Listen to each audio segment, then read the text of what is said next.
Bom dia, pessoal. Começamos hoje mais uma edição da Campus Party Digital Edition. Eu sou o Gregório Fonseca e vou conversar com você sobre DNA, microchips e jacarés, a desinformação na pandemia.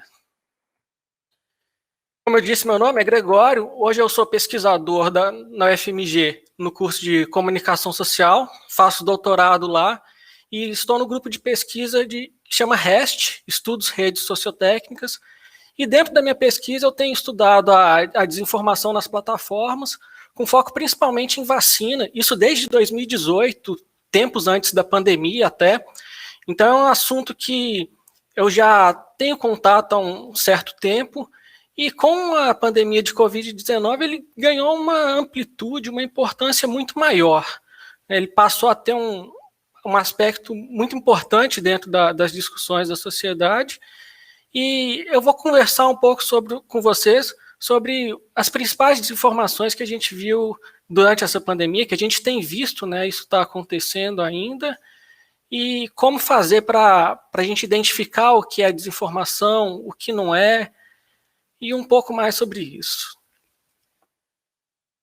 Importante, hoje é dia 22 de julho de 2021.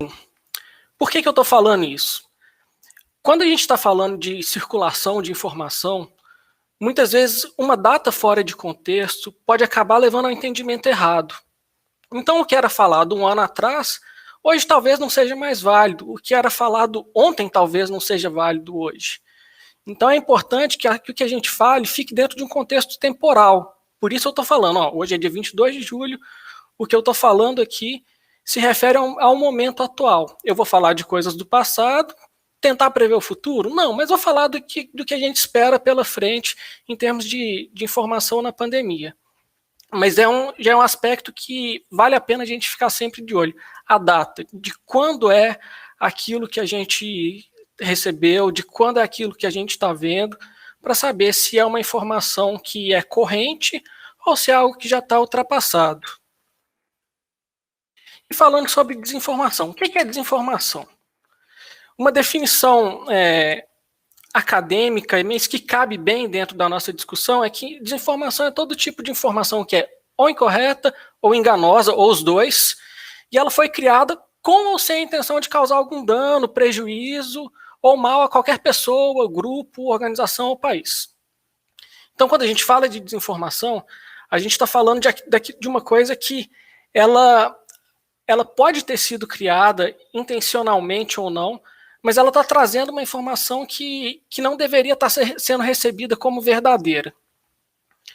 Informação fora de contexto também se encaixa nessa definição, e o prejuízo que ela causa, ele pode ser uma pessoa unicamente, ou então ela pode chegar a uma grande escala. A gente vê que a desinformação na pandemia, ela traz prejuízos globais que afetam milhões ou até bilhões de pessoas. Eu queria relembrar qual que foi a primeira vez que eu tive contato com desinformação e eu percebi que estava tendo contato com desinformação.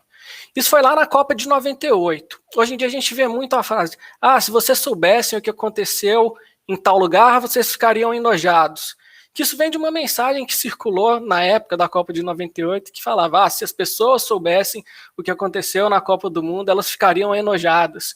E falava de uma suposta venda da final da Copa do Brasil para a França, que o Brasil entregou o resultado, porque naquela época, em 98, o Brasil perdeu de 3-0 na final, e não era uma coisa que estava sendo esperada, principalmente pelos brasileiros, né? Os brasileiros queriam que o Brasil ganhasse, e o time estava indo bem. Tinha ganhado a Copa de 94 alguns anos antes, e era um dos favoritos para vencer a Copa da França de 98, mas acabou perdendo. E aí esse texto que falava da venda do título para a França, ele circulou muito, e eu lembro, eu era uma criança que eu li aquilo lá, e eu fiquei muito decepcionado na época. Eu falei, poxa, tudo que eu acreditei da seleção, eles estão deixando de lado por causa de dinheiro, e era um negócio altamente conspiratório, que não fazia o menor sentido, mas muita gente acreditou na época. E em 98 a internet ainda estava engatinhando, né? A gente recebia isso por e-mail e aí imprimia na folha e levava os colegas na escola a folha impressa do que estava na internet, uma coisa impensável hoje em dia. Mas Quando eu percebi que aquilo não era verdade, primeiro eu fiquei aliviado. E aí eu passei a perceber que boa parte do que a gente vê circular na internet também não é verdadeiro. Isso hoje é um meme, né? Falar, se as pessoas soubessem o que aconteceu na Campus Party de 2021, elas ficariam enojadas. E falando sobre Campus Party, essa é a 6ª vez que eu participo da Campus Party como palestrante. É um evento que eu gosto muito, eu acho muito legal poder ter contato com as pessoas, jovens, adultos, velhos. É um evento que pega gente de todas as idades e normalmente são pessoas muito interessadas em conhecimento. Eu participei da Campus Party de Minas Gerais em 2017 e 2018, da Campus Party Brasil em 2018, falando sobre fake news. Na época a gente usava o termo fake news ao invés de desinformação, porque era um termo que estava mais popular na época. E eu fiz algumas enquetes com o público. Eu jogava um link para as pessoas responderem, e as pessoas responderam se elas achavam que a afirmação que estava sendo colocada era verdadeira ou falsa. Então eu misturei afirmações verdadeiras e falsas na época, para poder ter uma percepção de como o público reagia àquele tipo de informação. Resgatei alguns desses resultados dessas palestras para mostrar para vocês. Peguei só alguns que são realmente falsos, para vocês verem qual a porcentagem de gente que acreditou nisso durante a palestra em 2017 e 2018. Vale a pena fazer uma nota temporal, né, porque isso foi 3 ou 4 anos atrás, então tem coisas que nem circulam hoje em dia. Essa aqui é 65% das pessoas acharam que era verdadeira, que fala que o plantão da Globo nos atentados de 11 de setembro interrompeu um episódio de Dragon Ball Z. Essa história tem circulado desde talvez 2001, que foi quando o atentado aconteceu, mas tem muita gente que afirma com certeza que estava assistindo Dragon Ball Z na época, porque foi uma informação que circulou tanto e criou-se uma espécie de memória coletiva e que as pessoas vão relembrando, só que elas não estão lembrando daquilo que realmente aconteceu. Elas estão lembrando de uma informação que elas ficaram submetidas tantas vezes e elas passaram a acreditar. Na verdade, o episódio de Dragon Ball não foi interrompido pelo atentado de 2001. Então isso é falso. Outro, que o Seu Madruga é o pai do Chaves. Saiu um livro naquela época, que era uma biografia do Bolanhos, que é o ator que criou o Chaves, que supostamente falava que o Seu Madruga era pai dele. Isso foi publicado até por jornais grandes, essa imagem até do jornal O Tempo, mas se você procurar por ela hoje, ela não está mais no ar. O jornal ele se retratou da informação falsa e acabou tirando a notícia do ar, mas na época 52% das pessoas acharam que era uma informação verdadeira, mas também é falsa. Pensando em termos de política, na época tinha um jornal até que saiu do ar que chamava Folha Brasil, que ele imitava o site da Folha de São Paulo justamente para confundir as pessoas e publicar notícias como se fossem verdadeiras, e falava que Bolsonaro foi eleito o político mais honesto do mundo. Na época, 16% das pessoas acharam que era verdade. É uma informação falsa também. Acredito que hoje uma porcentagem menor ainda vai acreditar que isso é verdade, mas na época foi um número significativo. Também uma notícia de política, que políticos queriam legalizar o casamento infantil no Brasil. Na época, 20% das pessoas acharam que isso era uma notícia verdadeira, mas também falsa. Indo para o lado de ciência, um número significativo de pessoas, 23%, discordava da afirmação que a teoria da evolução não consegue explicar a diversidade da Terra. 77% achava que isso é falso. Então, realmente, hoje a teoria da evolução ela explica a diversidade na Terra. Isso é uma informação falsa. E, por último, a última informação falsa que foi apresentada é que o princípio ativo da homeopatia, que é o da diluição, tem uma fundamentação científica. E é errado. E ele vai contra as leis da física, inclusive. Não tem uma fundamentação científica e a homeopatia ela não consegue ter resultados melhores que um placebo em testes clínicos randomizados. Mas 31% das pessoas acharam que isso era uma informação verdadeira. E aí eu acho isso legal de trazer, porque a Campus Party é um público muito... um público que tem acesso à informação, com formações acadêmicas, pessoas ligadas à tecnologia, pessoas antenadas no que está acontecendo no mundo, na internet, mas isso não deixa ninguém imune a acreditar em desinformação.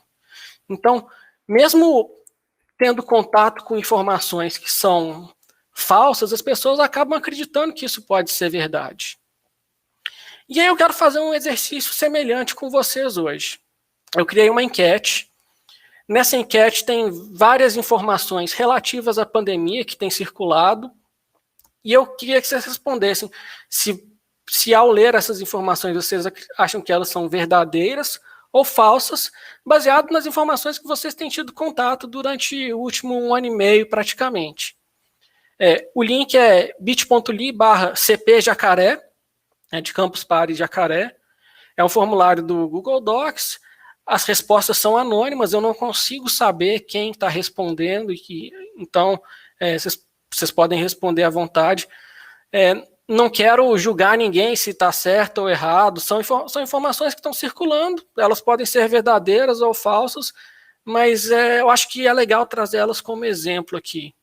Então o formulário lá está aberto, esse link ele vai ser reproduzido aqui mais algumas vezes durante a apresentação, que eu vou passar por cada uma das afirmações, mas fica o convite aí para vocês entrarem no celular, no computador, para responder cada uma delas. A primeira dela é que fala que vacinas contra a Covid-19 que estão sendo aplicadas na população brasileira são experimentais. Então, está falando das vacinas que estão sendo aplicadas no momento, se elas são experimentais ou não. Outra afirmação é que as vacinas de RNA elas podem alterar o DNA de uma pessoa. Isso é verdadeiro ou falso? Mais uma relacionada a uma variante recente, que é a variante Delta do coronavírus. Então, a variante Delta ela não provoca febre nem tosse.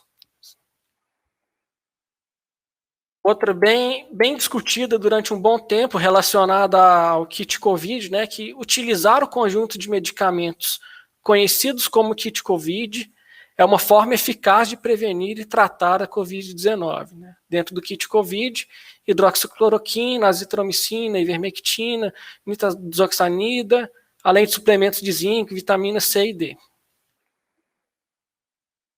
Outra que o termômetro infravermelho ele pode causar câncer e cegueira se ele for utilizado na testa. E por último, quem já foi diagnosticado com Covid-19 uma vez e foi curado, está imune e não pode pegar a doença novamente. Então essas são as informações que estão na enquete que eu criei. Vocês podem responder verdadeiro ou falso, e lá no final da minha apresentação, eu volto com os resultados, falo qual que é a resposta correta. No decorrer da palestra de hoje, eu acredito que algumas das respostas já vão aparecer à medida que a gente for conversando, mas no final eu faço um resumão e vou mostrando uma a uma e compartilho os resultados da enquete com vocês, para vocês verem como que está a percepção das pessoas.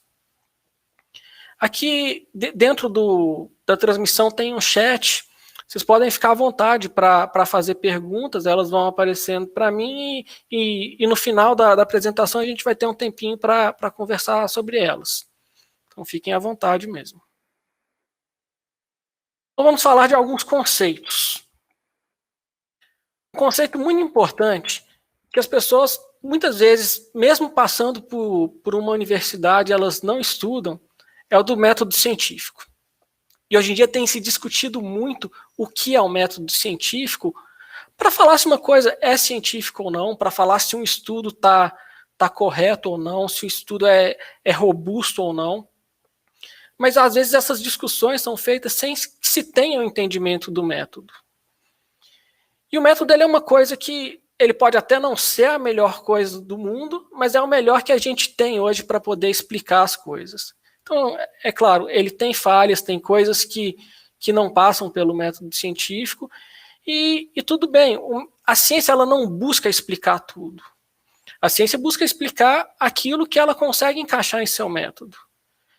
Então, o que a gente consegue estudar, o que a gente consegue encaixar em um método e criar evidências para falar se aquilo é válido ou não, a gente utiliza o método científico.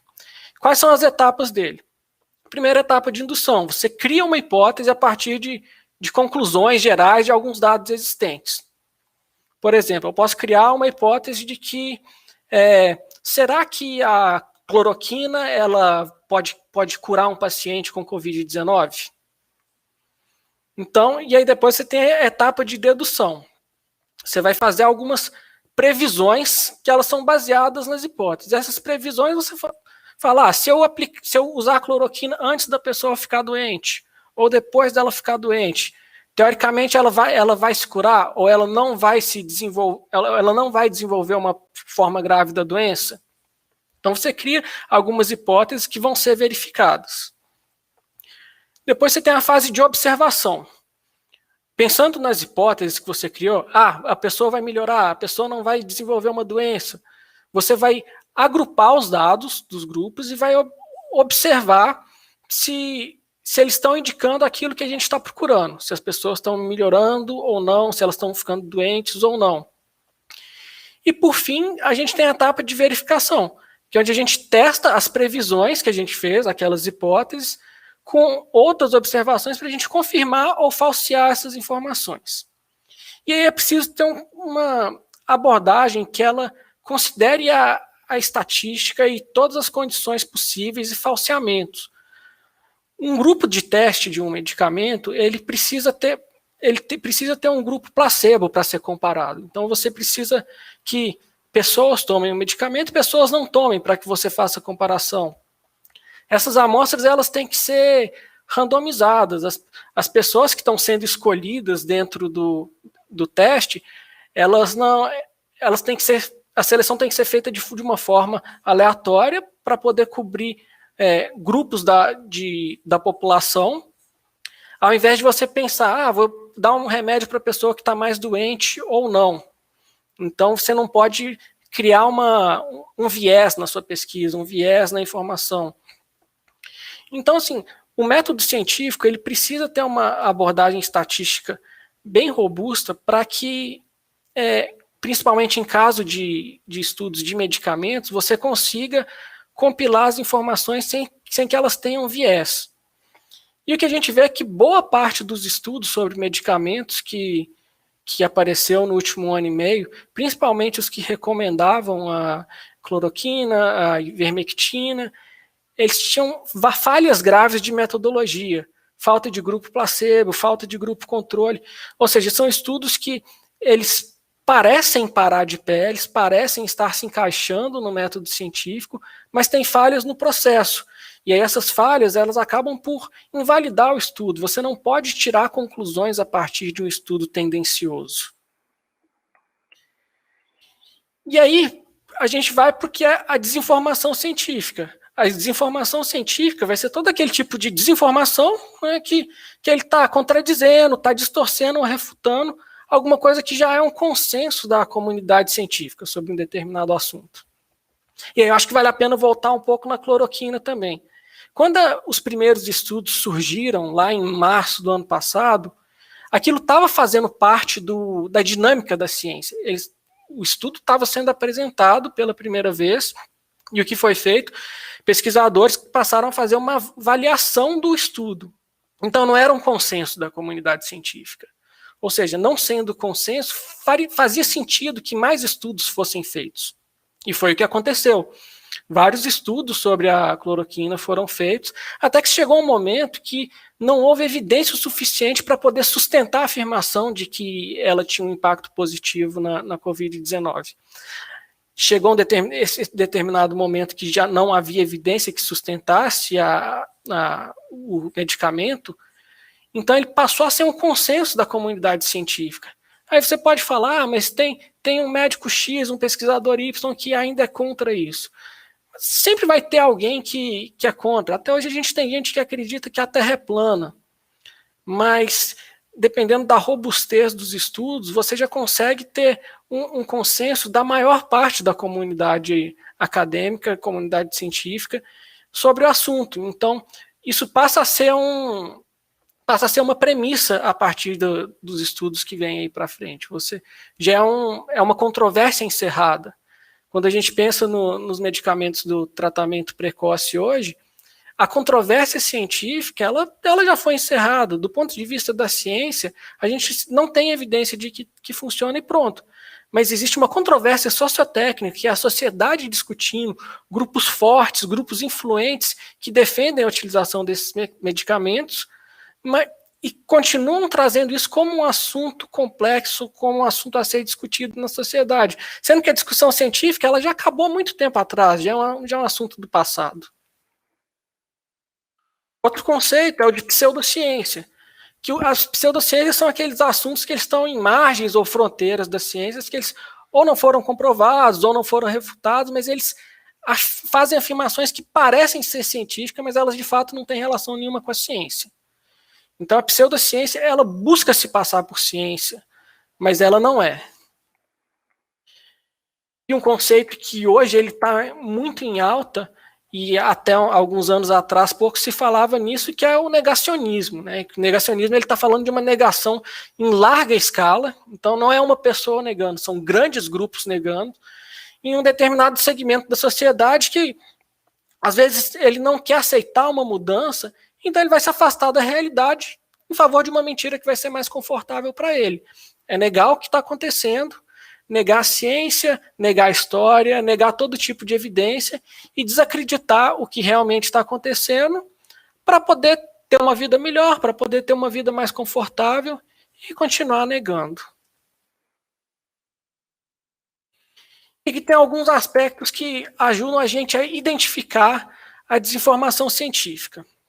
Primeiro ponto, quando precisa de uma validação que é subjetiva, que ela não está baseada em algum dado que você consegue firmar, que precisa ou da opinião de alguém, ou de algo que ainda não está um pouco etéreo, que não está tão claro. Outro ponto é que é uma coisa que não é testável e não é falseável.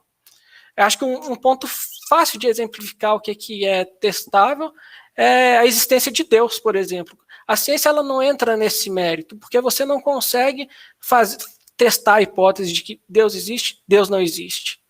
Então é uma coisa que está além do âmbito da ciência. Do ponto de vista científico, você não pode afirmar nenhuma das coisas, mas não é uma questão que a ciência está discutindo. Outro aspecto é o apelo à maioria. Apelo à maioria é falar, mas todo mundo está usando isso, todo mundo faz isso. Isso é uma técnica milenar. O apelo à maioria, ele não é uma evidência forte o suficiente para falar que algo é certo, errado, que funciona ou não funciona. Outro ponto são as teorias conspiratórias. Conspiração por si só já é algo que é um pouco estranho, nebuloso. Quem olha uma teoria da conspiração já vê aquilo com uma cara de que aparentemente não é real, mas começa a se aprofundar e ver que tem coisas que fazem sentido. Mas, em geral, a teoria da conspiração ela depende de uma grande organização de diversos atores ao mesmo tempo. Normalmente são coisas praticamente impossíveis de se alcançar, e a própria natureza do nome é uma teoria de conspiração. Isso já, em geral, indica que é algo inválido. Outro ponto são as falácias. Você falar que alguma coisa ela tem um determinado efeito ou algum valor por causa de uma causa que não tem relação com o efeito. Por exemplo, falar que algo é bom porque é natural. Não existe uma relação direta de que coisas naturais necessariamente são boas. Isso é uma falácia. E, por fim, o apelo emocional. De falar, você precisa compartilhar isso, olha que absurdo estão fazendo, olha, não acredito que isso está acontecendo. Quando você apela para a emoção, você tira o foco do argumento principal e as pessoas acabam se movendo na base da emoção e podem acabar acreditando em uma desinformação. Então agora vamos falar um pouco sobre a desinformação na pandemia. Eu vou mostrar alguns exemplos de desinformação que circulou e quais são os aspectos que podem chamar nossa atenção para a gente identificar se isso é uma desinformação ou não. Eu acho importante dizer que esses aspectos eles não são regras que estão 100% válidas, eles são indícios de que algo pode ser uma desinformação ou não. Exatamente como as coisas que eu falei aqui atrás. Elas são indícios de que algo é falso, mas elas não são uma afirmação elas não são evidência o suficiente para falar que é falso, mas são uma coisa que te sinaliza que você precisa pensar um pouco mais. Primeiro ponto, é importantíssimo que a gente conheça a origem da informação que a gente recebe, da informação que a gente lê. Falar que algo veio do WhatsApp, Facebook, TikTok, Twitter, YouTube, isso não é citar a fonte. Essas ferramentas, elas na verdade são plataformas onde qualquer pessoa pode compartilhar o tipo de informação que ela quiser. Então, a plataforma, ela não, apesar de ter regras sobre desinformação, ela não pode ser considerada a origem. A origem são as pessoas que estão compartilhando isso. E, em geral, muito do que circula, que é desinformativo, você não consegue identificar qual é a fonte. Então você fala, vi no Facebook, vi no WhatsApp. Do ponto de vista de análise da fonte da informação, isso é a mesma coisa que nada. Na prática, uma coisa que eu falo até brincando, mas na maioria das vezes é bem verdade, é que se você receber uma informação pelo WhatsApp, que tem escrito repasse ou compartilhe, você já nem precisa acreditar. Então, assim, se está repasse ou compartilhe, tem chances altíssimas disso não ser verdade. É claro que vai ter vez ou outra que vai ser, né? Mas, em geral, eu prefiro nem me preocupar, porque na maioria das vezes é conteúdo falso mesmo. E dentro dessas plataformas, sempre tem alguém que publicou. Então, quando você vê algo no Facebook, tem uma pessoa que está publicando, no TikTok também, no Twitter também, no YouTube também. É importante que a gente conheça essas pessoas, que a gente pesquise sobre elas e procure saber se elas têm autoridade para falar sobre o que elas estão falando, se elas têm conhecimento para falar o que elas estão falando. É uma questão de credibilidade. As pessoas, elas precisam ter credibilidade para falar, e essa credibilidade vem com histórico, vem com o estudo que elas tiveram, ou o ambiente em que elas viveram, as experiências que elas tiveram. Então a gente não pode simplesmente acreditar em qualquer pessoa, receber uma informação e tomar aquilo como verdadeiro. E o WhatsApp é muito perigoso nesse sentido, porque o WhatsApp a gente repassa mensagens sem ter o nome da pessoa que está repassando. Isso, a gente só sabe que foi encaminhado, né? Vem aquela mensagenzinha, encaminhado. Então, se é algo que vem encaminhado, mas você não sabe de onde veio, é difícil de você levar a sério sem pesquisar outras fontes. Então, o que eu recomendo, se viu uma informação estranha, ou qualquer informação, mesmo se não for estranha, porque muitas vezes a desinformação, ela não parece estranha e acaba te enganando, né? Mas pesquisa por isso em outros lugares. Então, procure fontes com credibilidade, né? Conheça a origem da informação. Para destacar alguns aspectos da desinformação, eu vou trazer alguns exemplos de coisas que eu encontrei na internet. Falando primeiro sobre vacinas, nesse caso não são páginas que estão diretamente ligadas à vacina contra a Covid, mas isso vem da minha pesquisa de doutorado, que ela começou antes da pandemia, e eu acho que o teor das mensagens é semelhante. Nesse caso, eu acho que vale a pena destacar o sensacionalismo. Então, tem lá um vídeo no YouTube. Alerta, a vacina de febre amarela causa efeito colateral e o governo insiste que a população tome. Você tem escrito alerta, caixas altas, e aí tem grupos lá do Facebook. Vacinas, o maior crime da história, lado obscuro das vacinas. Então, em geral, você tem um sensacionalismo muito grande agregado à desinformação. Então, esse é um dos primeiros aspectos para se prestar atenção. Sensacionalismo, para pensar para ver se aquilo é válido ou não. Pesquisa mais sobre isso. Não aceite o sensacionalismo de cara. Outra coisa que circulou no começo da pandemia, principalmente. Estão enterrando caixões vazios para causar pânico à população. Nesse caso, são dois aspectos que a gente pode destacar aqui. Um é o sensacionalismo, de novo, aparecendo mais uma vez, e outro é o apelo emocional, né? E quando falava dos caixões falsos, isso era para que a população ficasse chocada e não ficasse tranquila com o que está acontecendo. Então, assim, apela para um lado emotivo muito forte para fazer com que as pessoas acreditem naquilo. E até é interessante olhar, por exemplo, o nome aqui da página do Facebook dessa primeira imagem à esquerda é fora corruptos oficial. Então já é um tipo de, é um nome de página que também ele tem um certo apelo, né, de gritar fora. Tem outra aqui que eu adoro, que é o termômetro infravermelho. Essa é uma desinformação que ela definiu praticamente uma política pública no Brasil, que hoje você vê para quase todos os grandes estabelecimentos comerciais, eles fazem medição da temperatura das pessoas, mas não fazem mirando na cabeça, eles fazem a medição da temperatura no pulso, o que é um absurdo, porque a temperatura no pulso, ela, em geral, ela é menor do que a temperatura medida na cabeça, então você não tem uma medição precisa. E outro ponto é que medir a temperatura hoje, a gente sabe que é uma prática que ela vai ver se a pessoa tem febre ou não. E nem todo mundo que desenvolve Covid apresenta sintoma de febre. Então, apesar de ser uma prática que eventualmente pode impedir algum contaminado de entrar no estabelecimento, ela vai deixar vários passarem. E no fim das contas, ao medir no pulso, ela pode deixar até os contaminados com febre entrarem. Então é uma coisa inócua. Só que a gente tem muitas brigas para brigar, então a gente acaba deixando passar. No começo eu até tentava esticar minha cabeça assim para poder medir a temperatura, mas aí o pessoal já ia direto no braço e eu falo assim, eles estão seguindo ordem, essa desinformação é a que menos vai fazer diferença na minha vida que segue, estica o braço, pega a temperatura no pulso, faz o teatrinho e pronto. Então, é uma coisa que essa especificamente eu já cansei de brigar. E aí, um detalhe de uma das mensagens que apareceu circulando, que falava que o termômetro infravermelho ele trazia problemas para as pessoas. Fala lá que a tradução de uma mensagem importante. Então, é uma informação que ela é muito importante, mas ela está desconhecida das pessoas. E outro ponto é que ela não tem fonte. Fala assim, uma mensagem importante de uma enfermeira australiana. Que enfermeira? Quem é ela? Por que você está trazendo isso? Então, é uma coisa que foi publicada em página de Facebook, circulou no WhatsApp, como se fosse algo muito importante, mas você não consegue rastrear a fonte.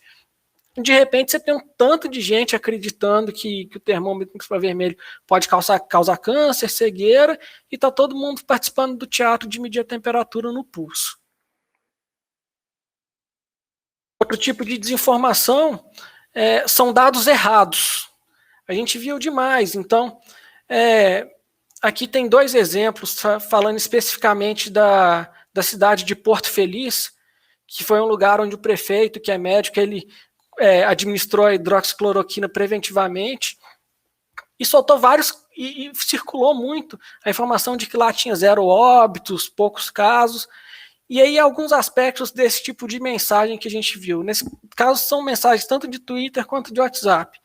Você tem lá ataques muito claros à imprensa ao divulgar informação, ou então muitos emojis, informação em caixa alta, que é uma coisa que acontece muito no WhatsApp. Isso também são alguns sinais de que a informação ela não pode ser verdadeira. A informação sobre alteração de DNA é uma que ela já vem desde antes da pandemia, e com o desenvolvimento de vacinas de RNA mensageiro, ela acabou ganhando força, né? Então, a informação falsa de que a vacina altera o DNA circulou muito, e algumas notícias foram espalhados, como, por exemplo, conspirações com Bill Gates. O Bill Gates, por causa do trabalho que ele tem desenvolvido em prol da vacinação no mundo, não só a vacinação da Covid, mas vacinação contra várias outras doenças, surgiram várias conspirações falando que ele estava querendo alterar o DNA das pessoas ou colocar microchips nas pessoas para poder controlá-las.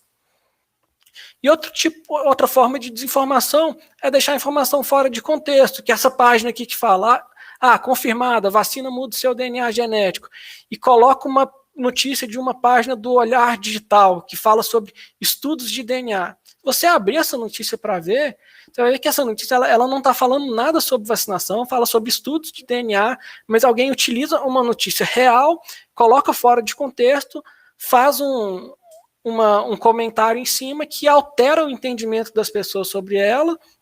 A gente sabe que boa parte das pessoas sequer abrem as notícias, elas simplesmente olham um comentário, a imagem que está no feed, absorvem isso, absorvem a manchete. Então, tirar algo de contexto também é uma forma de desinformar. Dentro desse contexto de alteração de DNA, surgiu a história do jacaré no Brasil, né, que numa declaração bastante infeliz do presidente, ele falou que a empresa que fazia vacina não iria se responsabilizar se alguém virasse um jacaré, por exemplo. É claro que no momento ele falou como uma hipérbole, o que ele estava querendo dizer era que a empresa não iria se responsabilizar por qualquer tipo de efeito. Só que isso ganhou uma escala tão grande, por um lado de deboche, das pessoas fazendo piada com jacaré, eu inclusive. Por outro, algumas pessoas realmente começaram a levar isso a sério e achar que poderiam virar um jacaré. Então é o tipo de afirmação muito inconsequente, que também é tirada de contexto e que tem na sua raiz a informação falsa de que a vacina pode alterar a composição do DNA de uma pessoa. Outro ponto são as conspirações, que eu já falei um pouquinho sobre ela. Esse termo aqui que criaram, que é o aceitacionista, esse é um termo que veio de pessoas que acreditam em conspiração. E é interessante que eles tentam jogar contra o negacionismo, né? Então, se a gente falar que um conspiracionista, em geral, está sendo negacionista, ele fala, não, você está sendo um aceitacionista das narrativas. E aí aqui tem várias informações que eles falam que as narrativas oficiais falando, a mídia mente, então assim, as máscaras protegem e não fazem mal algum, assintomáticos transmitem doenças. Então essas coisas assim, são frases que são verdadeiras, mas que eles estão afirmando que são falsas, né? Relacionando vacina com experimentos médicos, relacionando a indústria farmacêutica com venenos para o corpo. O único ponto que eu acho que é bom pensar aqui é que eles falam, você aceita ceder seus dados a qualquer um. Com relação aos seus dados pessoais, é bom a gente pensar um pouquinho e ver quais são os termos de uso que a gente está aceitando, que tipo de dado a gente está cedendo. Agora, o resto aqui é tudo uma grande bobagem, tudo uma grande conspiração. E aqui tem um dos mais polêmicos e mais prejudiciais na pandemia, que são as informações sobre o tratamento precoce.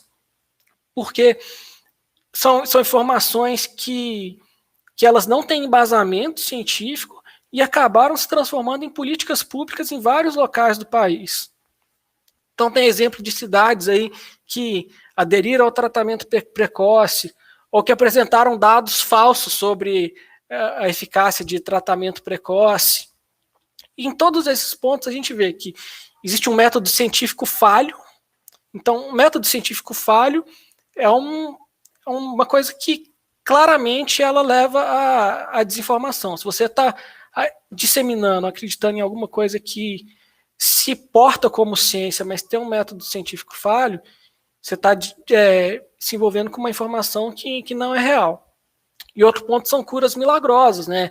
A bala de prata, aquilo que resolve tudo. Qualquer tipo de cura milagrosa, e não só relativa à Covid. Quando você vê uma cura milagrosa que cura tudo, que melhora a maioria das doenças, é importante você ter um pé atrás.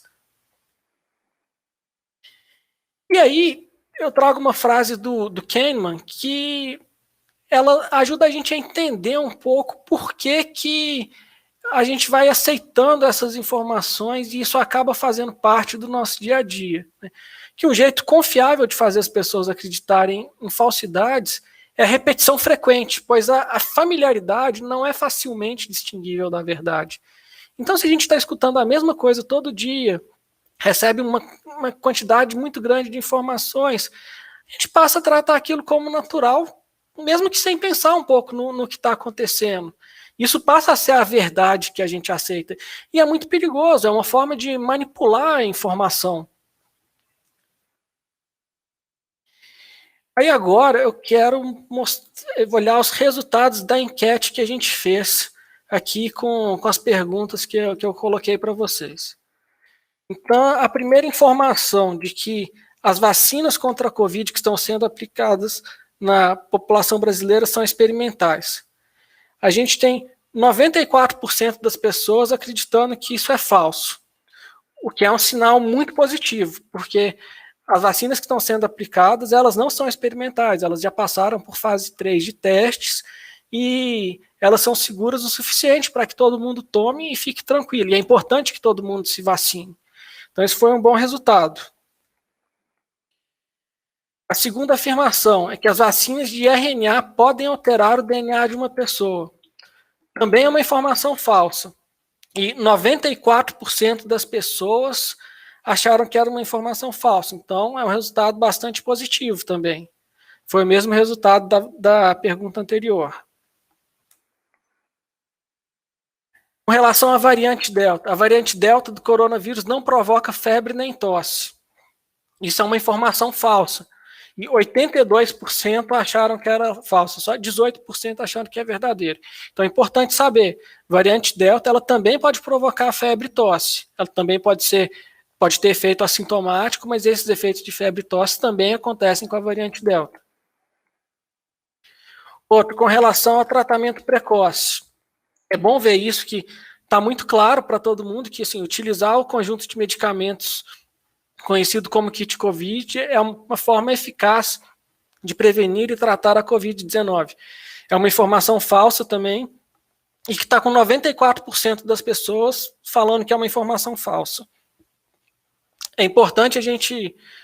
eu achei que nesse momento já seria algo que tivesse claro para todo mundo que esses medicamentos eles não têm evidência nenhuma de que funcionem, até pela forma como a pandemia tem se espalhado no Brasil e no mundo e pela quantidade de mortes. Mas é uma narrativa que se mantém. Então é importante a gente ficar atento a isso. Essa aqui, que para mim parece uma piada mesmo, olha só, 100% das pessoas acham que é falso, que o termômetro infravermelho pode causar câncer de cegueira se for utilizado na testa. Bom saber disso, 100% das pessoas não acreditam nisso. E, bom, assim, essa enquete ela foi respondida antes que eu falasse sobre o termômetro na apresentação. Então, não foi algo que foi direcionado. Mas, se a gente já sabe que não tem problema nenhum, por que continuar com esse teatrinho, né? A gente só continua porque tem outras batalhas mais difíceis para poder brigar. Outra coisa que é importante, né? Quem já foi diagnosticado com Covid-19 uma vez e foi curado está imune e não pode pegar a doença novamente. Isso é falso e eu fiquei muito feliz porque 100% das pessoas responderam que isso é uma informação falsa também. Então é importante a gente saber, quem já foi diagnosticado com Covid-19 não está imune, essa pessoa pode pegar a doença de novo. E até extrapolando um pouco mais a informação, uma pessoa que foi vacinada, ela eventualmente pode pegar a doença, não desenvolver e transmitir essa doença também, porque a gente ainda não tem estudos o suficiente para falar sobre a transmissão de pessoas vacinadas. Então, até o momento a gente trabalha com a possibilidade das pessoas que estão 100% vacinadas e teoricamente imunizadas também poderem transmitir a doença.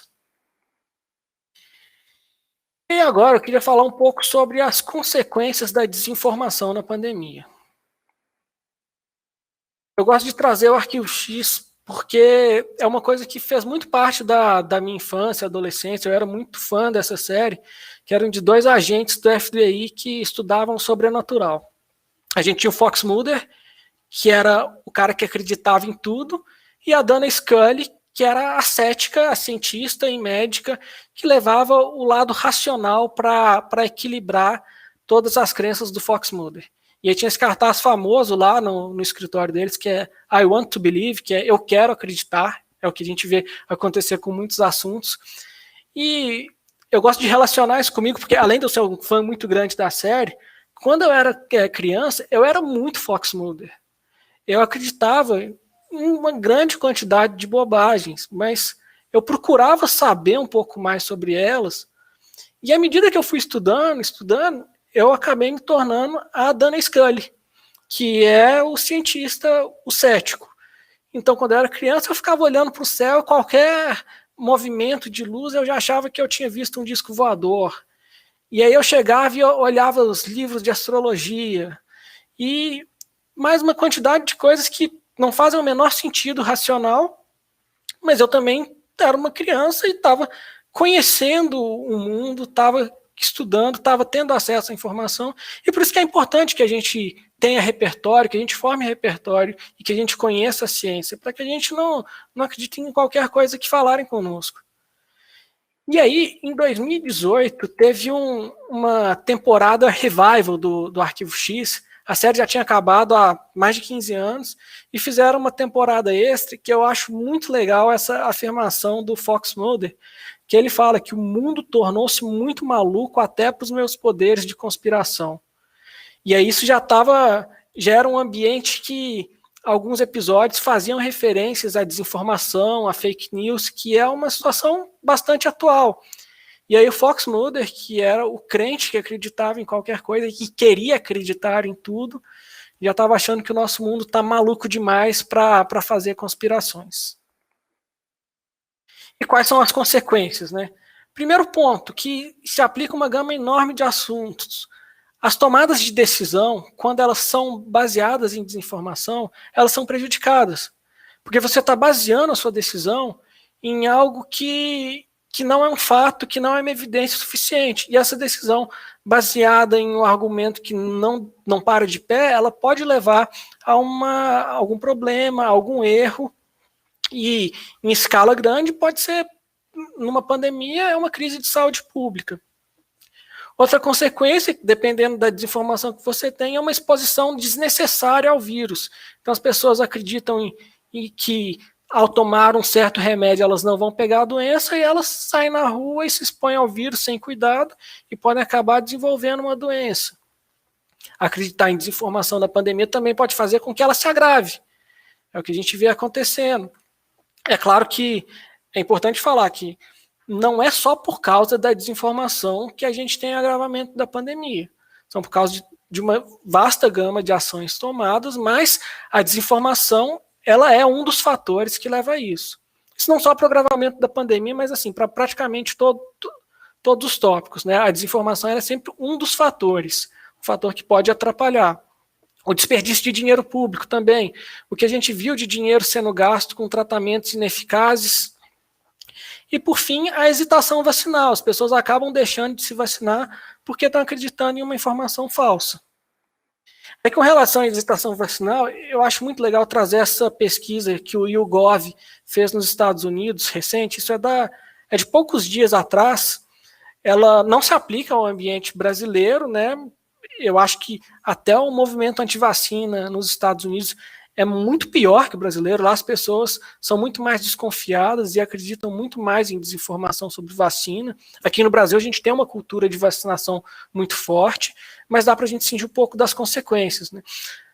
No Brasil, na última pesquisa do Datafolha, que saiu nos últimos dias, 94% dos brasileiros falaram que querem se vacinar contra a Covid. Isso é um número consideravelmente alto, então isso é bom. É bom a gente ver que as pessoas no Brasil estão interessadas em se vacinar. Queria que fosse 100%? Claro que sim, mas vamos progredir aos poucos. Né? Por enquanto não tem vacina nem para os 94%, né? Então eu acho que vamos caminhar para que todo mundo se sinta à vontade e se vacine, porque é para a segurança de todos. Mas aí a manchete desse YouGov América aqui fala que 1 em cada 5 americanos acreditam que o governo americano está colocando microchips na vacina da Covid para controlar a população. Esse é o tipo de coisa que a gente vê circular no Brasil, mas se a gente fala em voz alta na rua, acho que a maioria das pessoas vão achar que é um absurdo. Assim, 80% nos Estados Unidos, a maioria também, né? Mas eu acho que a porcentagem de pessoas no Brasil que acreditam nisso possivelmente é muito menor. Então, isso é o último gráfico aqui, né? Que tá falando, são 3 gráficos, o terceiro fala o governo está usando microchips na vacina. Então, entre os adultos, 20% acreditam que sim. Agora, um detalhe importante, que a última linha quem acredita nisso, 51% das pessoas que não vão ser vacinadas são as que acreditam nisso. E na linha do meio, que são as pessoas que já foram vacinadas, só 9% acredita que o governo está usando microchips na vacina. Então a gente tem um grupo aí de pessoas que, apesar de se vacinar, está acreditando que está sendo colocado um microchip nela, pelo menos está se vacinando, depois a gente convence ela que não tem um microchip, né? Mas aí tem uns outros aspectos também. Falar que, o primeiro, que a ameaça do coronavírus foi exagerada por motivos políticos. Então, 40% dos adultos americanos acreditam nisso. Dentre os que foram vacinados, 28%, e dentre os não vacinados, 85%. E na seguinte, que as vacinas elas causam autismo. Que isso é um mito causado por uma publicação de muitos anos atrás, mas que até hoje circula, e até hoje tem pessoa que acredita que vacina causa autismo, o que é falso, mas tem lá, 18% dos adultos americanos acreditam nisso, sendo que 7% foram vacinados contra a Covid e 49% não foram vacinados. Então o que a gente vê por essas informações é que as pessoas que estão acreditando em informações falsas sobre vacina, elas não estão se vacinando. E as pessoas que não acreditam nessas informações, elas acabam se vacinando. E é claro que tem uma zona meio cinzenta, né? Tem gente que acha que o microchip tá na vacina, mas mesmo assim toma vacina. Porque, no fim das contas, a escala de hesitação vacinal ela não é binária, você não tem um sim ou não. As pessoas elas se colocam lá no meio da curva. Tem pessoa que tende a não querer se vacinar, tem pessoa que tende a querer se vacinar, e fica uma grande faixa em que alguns são 100% a favor, alguns são 100% contra, e tem pessoas que ficam pensando no meio do caminho. O que a gente tem que fazer é pegar essas pessoas que estão em dúvida e trazer para o lado da vacinação, né? Mostrar para elas a segurança da vacinação e convencê-las a se vacinar. Trazendo já para o Brasil, consequências de desinformação, digo, não só da desinformação, né, mas com a desinformação sendo um dos aspectos que levou a isso. Alteração de políticas públicas. Né? Betim distribui remédio homeopático para Covid-19, pessoal, idosos e pessoal da saúde. Primeiro ponto, sem falar em Covid, a homeopatia já não teria evidência suficiente para poder ser administrada. Pelo contrário, tem evidência suficiente para mostrar que não funciona. Contra a Covid-19 ainda menos evidência ainda. Então, o que aconteceu? A prefeitura de Betim gastou dinheiro público para poder distribuir um remédio na tentativa de evitar a Covid nas pessoas, um remédio inócuo. Outro tipo de desperdício de recursos é o tratamento com ozônio, que é a ozonioterapia lá em Itajaí, que é um tratamento bem caro, e que também não tem evidência de que funcione, mas que a prefeitura lá de Itajaí estava pagando. Pensando já em escala nacional, o governo Bolsonaro com estoque parado de 4 milhões de comprimidos de cloroquina. É uma coisa que, a cloroquina ela tem algumas aplicações que não tem nada a ver com a Covid, então assim, faria sentido que o governo tivesse um estoque para esse tipo de coisa, mas esse estoque só foi feito na tentativa de utilizar a cloroquina como tratamento para a Covid-19. Então, assim, além desse dinheiro parado, tem a quantidade de remédio que foi distribuído para a população que tomou remédio à toa também. Tem a questão dos sommeliers de vacina, que são as pessoas que estão escolhendo vacina. Então isso é problemático também, porque quando uma pessoa escolhe uma vacina, isso pode atrasar a imunização dos outros e acabar com o atraso, você vai favorecendo a criação de novas variantes. Quanto mais tempo a gente levar para poder erradicar o vírus ou diminuir o alcance dele, mais tempo ele vai ter para se desenvolver e criar novas variantes. Um caso que aconteceu em Belo Horizonte, ontem até, finalmente adiantaram a data de vacinação para as pessoas da minha idade. Isso aconteceu por quê? Porque eles estavam estocando vacinas para as pessoas que deveriam tomar a segunda dose e não tomaram ainda. Então, se você acaba criando um atraso na vacinação por gente que deveria ter tomado, mas ainda não se vacinou e talvez nem vá se vacinar, fica segurando a fila para poder obedecer a algum critério, enquanto isso a pandemia se espalhando, mortes ocorrendo, e muita gente sem se vacinar. Então, você escolher vacina é uma coisa que ela é um princípio super egoísta, ela também não faz muito sentido escolher, a gente tem que tomar a vacina que tem, apesar das diferenças entre elas, todas elas são seguras, e a gente tem que pensar no papel coletivo da vacinação. A gente está pensando no país, a gente não está pensando na gente, nesse caso. Porque se você tomar, mas as pessoas à sua volta não tomarem também, no fim das contas, você pode acabar se contaminando eventualmente, você pode estar na faixa de pessoas que não ficam imunes com a vacina, ou pode surgir uma variante que a vacina não vai ser o suficiente para ela. Então não adianta você tentar garantir o seu lado, a gente tem que ter um pensamento coletivo. E por fim, a pior de todas as consequências é que é o número de mortes que só aumenta. No Brasil, ontem a gente já chegou ao número de 545 mil mortos. Como eu falei, não é unicamente graças à desinformação, mas a desinformação ela tem um papel forte no número de mortes que está acontecendo. E aí aqui tem o meu contato, para quem quiser falar comigo no Twitter, no LinkedIn.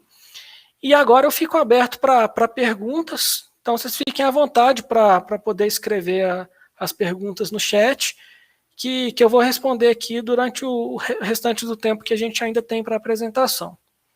Muito obrigado.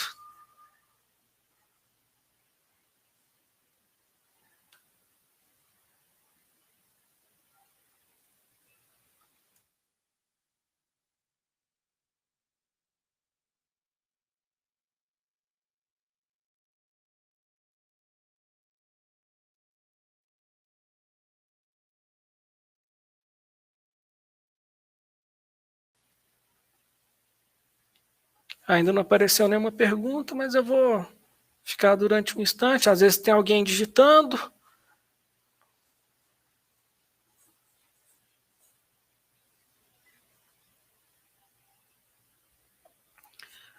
Tem uma pergunta aqui da Amanda Caires. Pergunta difícil. Como reverter as consequências da desinformação para idosos? Eu vejo muito, até dentro das pessoas do meu círculo social, de idosos que não querem trocar de opinião de forma alguma, acreditam no que eles estão vendo, no que eles receberam, no que eles ouviram, e estão se recusando a vacinar. Isso é um problema muito grave, porque são pessoas até que são mais ameaçadas pelo vírus, porque, em geral, a mortalidade em idosos ela acaba sendo muito maior. A Amanda até reforçou aqui que está em luta com os avós sobre vacinas por causa disso, né? Mas eu acho que a gente tem que tentar ouvi-los muito bem. E não é confrontar de frente, falar que eles estão errados. Eu acho que bater de frente não funciona. Eu até aprendi isso na marra. Eu ainda não aprendi a convencer 100% das pessoas também, mas eu já vi que você tentar convencer uma pessoa falando que ela está errada é uma coisa que não funciona. Eu acho que a gente tem que tentar trazendo informações periféricas que vão acabar levando uma pessoa a concluir que aquilo que ela estava acreditando no começo não faz sentido. Sobre a vacinação, uma das informações que eu acho que hoje é mais relevante para tentar convencer as pessoas de que a vacinação é importante são os números da pandemia nos Estados Unidos nas últimas semanas. Atualmente, 99,5% dos mortos nos Estados Unidos são pessoas não vacinadas. E lá é um lugar que qualquer pessoa que se quiser vacinar já vai ter vacina disponível, se ela for maior de idade. Então, isso é uma coisa que a gente está mostrando com dados, que lá nos Estados Unidos as vacinas já se mostraram suficientemente eficazes para poder barrar as mortes na pandemia. Aqui no Brasil, como a gente ainda não está com uma cobertura vacinal tão alta, ainda está difícil mostrar esses dados. Mas eu acho que o principal é a gente não tentar bater de frente. É procurar informações, procurar exemplos de pessoas e trazer para convencer as pessoas que estão à nossa volta. A pergunta aqui da Jéssica França sobre a terceira dose de reforço, se eu acho que é realmente necessário, de se tornar tipo a vacina da gripe com dose anual. Isso é uma coisa que até o momento, pelas informações que eu tive acesso, a gente ainda não tem um estudo robusto suficiente para falar em terceira dose.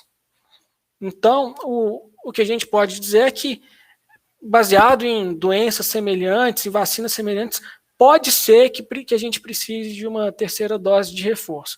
Do ponto de vista de pesquisa científica, ainda não tem nenhuma conclusão. Então, assim, eu acho que pode ser um pouco precipitado você marcar uma data de vacinação de terceira dose ou adiantar uma terceira dose em alguém quando a gente ainda não consegue afirmar se isso faz sentido do ponto de vista de imunização ou não. Mas é um assunto que a gente precisa estar atento.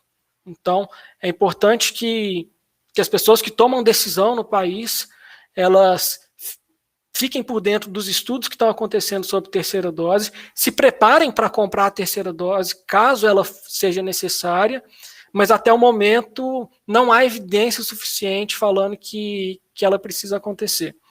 Então, adiantar a terceira dose é uma coisa que não faz o menor sentido, porque você vai estar aplicando uma terceira dose em uma pessoa sem saber se isso vai fazer diferença, enquanto você está deixando alguém que não tomou vacina sem essa vacina, porque a gente ainda está num período de escassez. Uma vez que a gente consiga vacinar toda a população, a gente já pode começar a pensar nisso, mas sempre vendo quais são os estudos que estão embasando essa tomada de decisão com relação à terceira dose.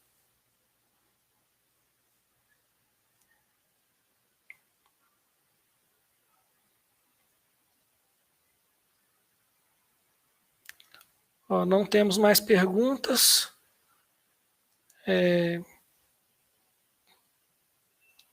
Então, acho que vou esperar uns 30 segundos. Se não tiver mais nenhuma pergunta, aí a gente encerra a transmissão.